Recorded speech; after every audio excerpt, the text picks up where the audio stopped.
Okay, welcome back to Bible and Blues. We are doing Taboo tonight.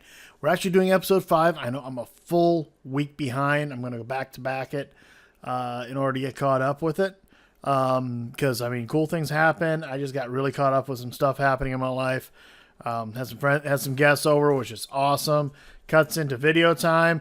I call my friends more important than my videos. Hope you're okay with that because that's the way it is. Okay, so you notice once again I'm using my screen again. Hopefully it turns out pretty good this time. This time I'm using the green side of this one.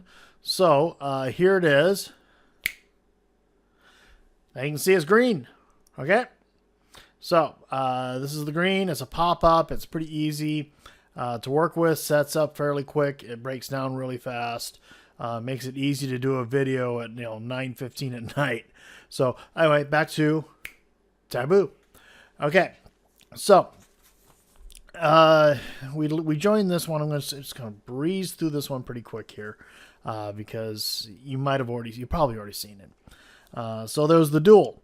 The duel was Thorne, if you remember that, versus our hero or anti-hero James Delaney. And it was, they meet on an island, and the lawyer is there. The lawyer's been double-crossing his dad for 40 years. There's an officiating person, and then there's also a doctor present. Thorne has a second, okay, who set up and loaded up his gun and got him all set up. Then his James doesn't have a second, and according to the rules, he's supposed to have a second.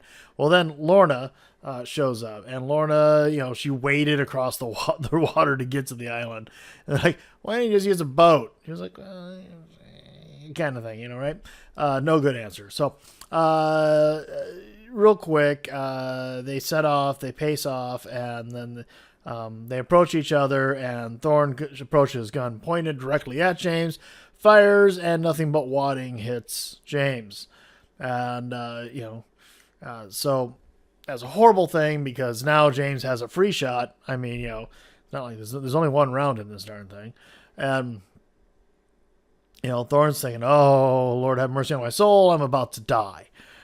So James goes right up, points a gun straight at his head, and says, are you satisfied?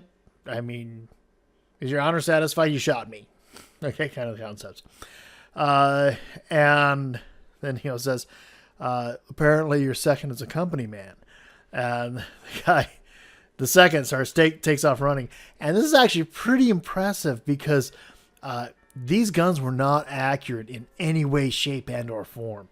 If you talk to anybody who works with muzzle loaders, the long rifles had to be so long to have any accuracy at all. So a pistol, really, at anything beyond, say, 5-10 feet, no accuracy on these things. So, but it's a television show. It's in the script. So the guy's running away, and I'm not sure. Yeah, and Delaney actually picks him off back of the head.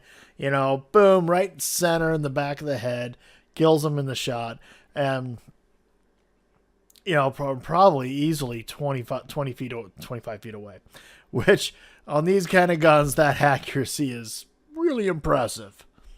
Anyway, Thorne goes back home. Next thing we see Zilpha, and she's actually seems to be happy her husband's alive, even though he really is a jerk, isn't he?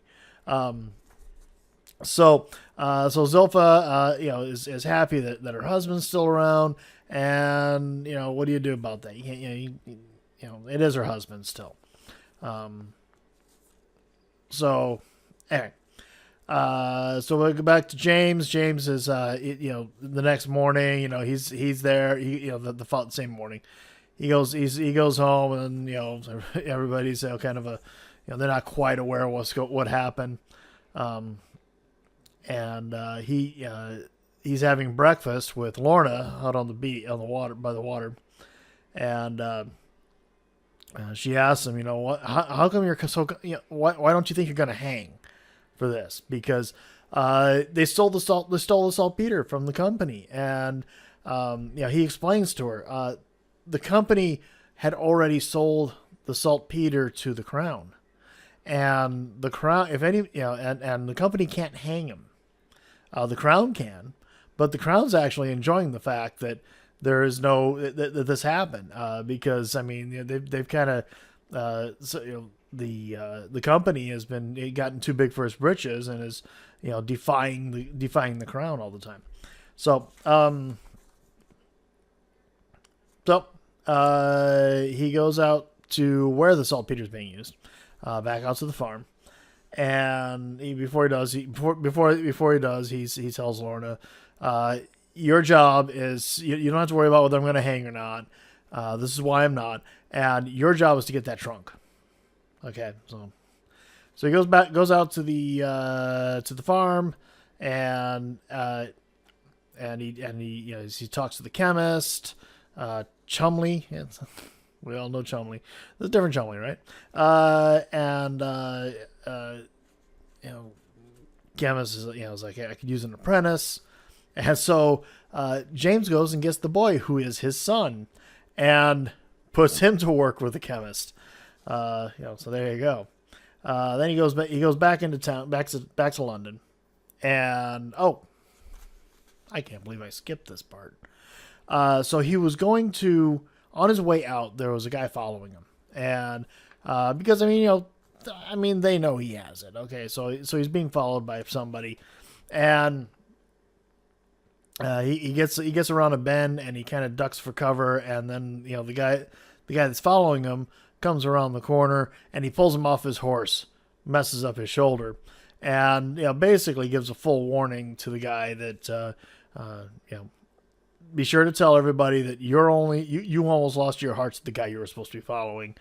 And then he cuts him up quite a bit, actually. I mean, he likes to use that knife. He likes to, cut people up. Another day and age. What can you say? So Delaney goes back. He goes back to London. He's talking to the guys that did the heist. And he realizes that these guys could talk, and so he has to set an example. And he says, one of you guys is already thinking about going, and I know who it is, and I know who's going to do it, and there's no room for him on my boat, and he's not going to be working on my ship. Why? Because, and then he grabs one of the guys and cuts off his thumb. And so, because he has no thumb. So, I mean, if you don't have a thumb, you can't haul ropes without, a thumb. Maybe you can't do the work. And so, you question if he even knew this guy, or if he was just grabbing this guy as an example. Because he very well could have been just grabbing this guy here as an example. I'm going to do this. I'll do this now, and, stop the other guys from talking. So then he takes the thumb with him. Yum. Goes to the prostitutes and has a talk with them. Puts the thumb down on the table and says, you can talk. And then he puts a diamond down on the table. Or you can choose the other route. Okay? So, you can have money. I'm going to treat you good. If you don't talk. So there's at least a plus. If you don't talk, I'm going to treat you good. If you talk, it's going to be bad for you. So, and sure enough, the next scene we see one of the prostitutes with a client, and all of a sudden the client grabs a knife and pulls a knife on her and says, start talking, basically. And fortunately, young Winter was paying attention, and she goes and gets help for her, and they pretty much took care of the guy and left him and killed him and put him out on the banks of the Thames. And so that's kind of what happened. So anyway, so in the meantime, Lorna did go get the trunk. Okay, the trunk is now she brought it in. Brace didn't help her at all. Brace is mad. He's always mad at her because the soldiers came. And they turned the place over. They've been looking for the saltpeter, any sign of it, any evidence. They checked Delaney's office. They checked, where he frequents. They went to the prostitutes. And they went everywhere except for the farm itself, which of course that's why he has it there, because he Presumably they don't know about it. Um, so, um, so he goes to, um, so he comes home, and Delaney comes home, and there's the trunk, and he starts going through it, and he's just there's all kinds of papers and there's all kinds of letters to him from his dad, and he's just burning them, chucking them. He doesn't care about this legacy of his dad's work, his papers, and his drawings. And Lorna's kind of upset about this because I mean she actually did care about his dad. She was married to him, and you know, I read those letters. They were beautiful. Well, James has a bit of a chip on his shoulder because he says, I'm looking for this document, and part of it was to get, it was for Nootka, and part of it gave him my mother, who after she couldn't play the Spaniard and she couldn't play the Italian, with her dark complexion, they were trying to get her to play some part. And she wouldn't do it and couldn't do it. He ended up just putting her into an insane asylum. So ultimately his dad was kind of mean to his mom that way, and locked her away, and it was cruel. They were not good places then.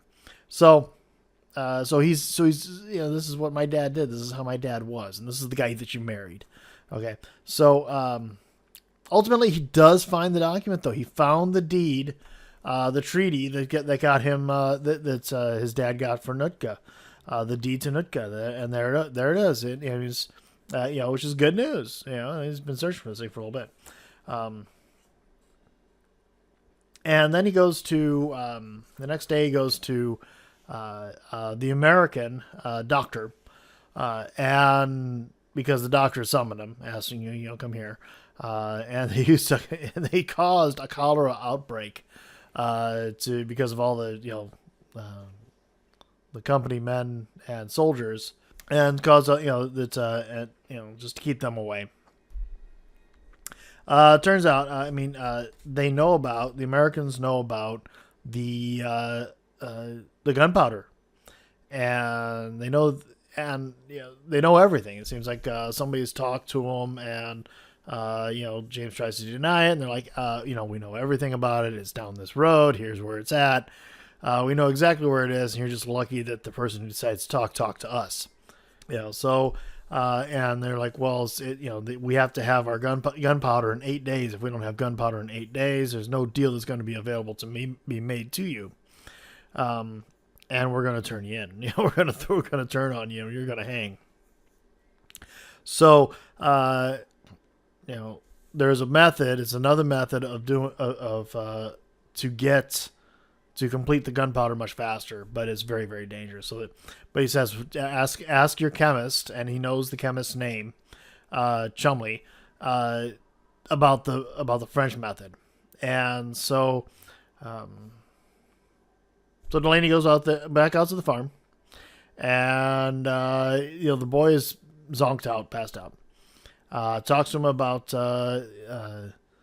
the French method, and the French method has to do with using chlorate and putting it into the mixture, which causes everything, the chemical reactions to produce the gunpowder to happen much, much faster.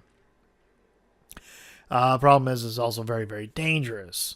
And if it happens, if things go wrong, everything's going to go boom. And, the whole farm is gone. Everything's gone. He's like, you'll be killing your own son. Jones ingests a lot of chemicals, but he's not a complete idiot. So he's figured out that the boy is his son. And that if he doesn't, it could be killing his own son.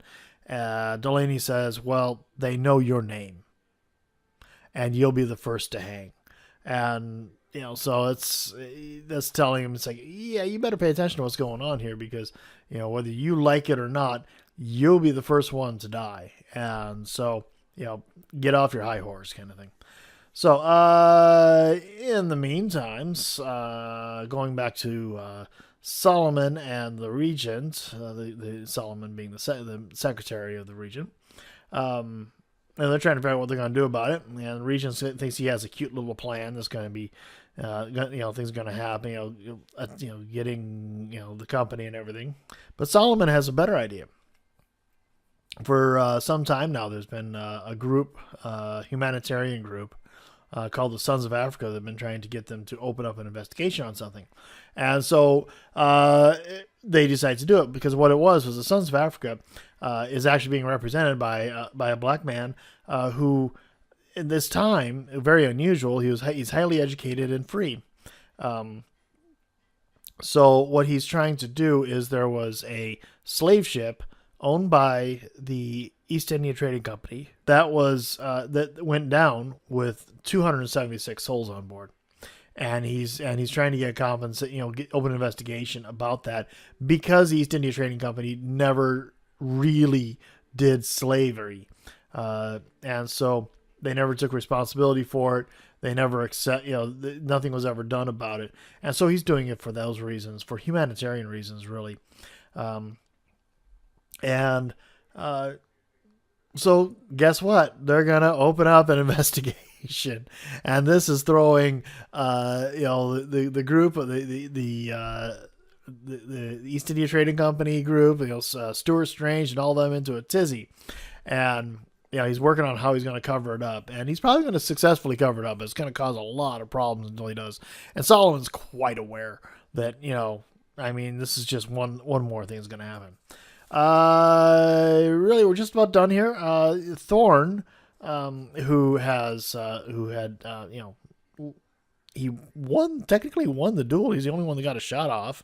Granted, his gun wasn't loaded, but he's the only one that got shot off in the duel. But anyway, so he's decided that Zilpha needs to see a priest, because he walked in to her bedroom. I'm sure they have separate rooms. Walks into her room, and in her sleep, she says James's name, and so he's decided that she's possessed. So he's going to see her. He's going to have a priest come out, and he has her exorcised. And the priest actually is a pretty creepy guy. He doesn't look like he's doing it as a man of the cloth. He's kind of scuzzy, to be honest. So anyway, so he has her exorcised, and then afterwards, she's not acting really right in the head. She's gonna. I think, I haven't watched episode 6 yet. I think she's gonna kill somebody. I just don't know who. At first I thought she was gonna kill Thorne right there on the spot after she got upstairs, because she goes up to her vanity and she pulls it open, and she pulls out this needle that's like this long. Actually, I think it was about that long, and it's just a huge needle, and it's for knitting, I assume. I'm not sure what it's used for, but and she's holding it like she's fantasizing about thrusting it inside of somebody. I think she's gonna kill somebody. So that's all I need. So anyway, I know, like I said, this is technically, it's a week late. There's a whole nother episode. It's 9:30 at night. I'm not going to watch it tonight. I'm going to watch it tomorrow night. I'm going to get all caught up. And we'll do episode 6 tomorrow night. Really kind of excited to see how well I can do my green screen action here. I have a bunch of can lights in my kitchen where I'm doing this. And I have one that's out over here. But that's where most of my light's coming from. This side over here is where my window's at. And it's kind of dark over here. I don't know if I have a lighting issue. I might change where I sit with this in order to change how the lighting is, and that might improve my green screen action. We'll see what happens. But in the meantime, God bless. I'll talk to you tomorrow morning when we do my next Bible reading. That'll be Psalm 14 tomorrow morning. Kind of working our way through those. And hey, God bless. You have a great night. Happy Wednesday. We are halfway through it, on our way to Friday. So God bless.